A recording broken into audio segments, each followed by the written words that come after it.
It is official. Military bases across the country are to be closed down. It continues. The standoff in Yugoslavia as rebelling Slovenia defies military threats. And it works. We visit an American company which knows how to compete and prosper. Give the workers more authority. This is NBC Nightly News, reported by Garrick Utley. Good evening. There are days on which the news shows with particular clarity just how our world is changing, and this is one of them. We begin tonight with the military. The Cold War is over, defense spending is being cut, and today it was announced which bases across this country are to be closed down. A special commission has handed down its verdict, a fateful one for dozens of communities which have come to depend on big military spending. Some famous names in military annals, Fort Ord, Fort Benjamin Harrison, will now become history. Henry Champ has details.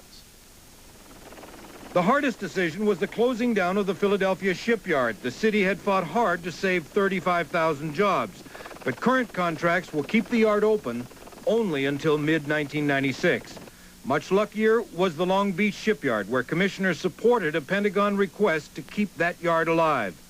With tens of thousands of jobs at stake, potential base closings in virtually every sector of the country, the commissioners admitted to enormous pressure.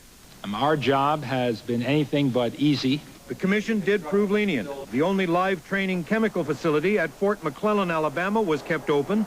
The commission uncertain it could be easily relocated. Fort Dix in New Jersey, principally realigned to reserve training, but not completely closed down. The word in California was not as good. And it is the premier training for a light infantry division in the world. Fort Ord has more than 16,000 military and civilian workers. Its forces go to Washington State. And the Army Depot at Sacramento, also closed.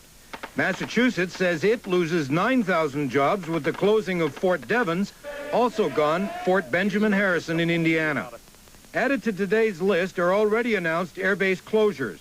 Acre in Arkansas, Grissom in Indiana, Richards-Gebaur in Missouri, Rickenbacker in Ohio, Wurtsmith in Michigan, Williams in Arizona, and Lowry in Colorado. Texans are still waiting to learn if their fight to save Carswell and Bergstrom air bases will succeed. And will this locally made commercial convince the commission to save Whidbey Island Naval Station in Washington State? This is definitely not a base ready to be abandoned. Local residents say closure will cut 80% of that region's revenue. The commission was unexpectedly lenient, keeping open naval training centers in Orlando and San Diego, a Marine recruit depot in San Diego, and the controversial Staten Island, New York home port. These were all facilities the Pentagon had recommended for closure. Garrick? Henry, there was an interesting quote today from David Stockman, who you'll recall was Ronald Reagan's budget chief during the big military buildup of the early 80s. He said, quote, "There was a race on in the 80s between the United States and the Soviet Union to see which country would go bankrupt first, and the Soviets won by a hair." That's his quote. So what has happened?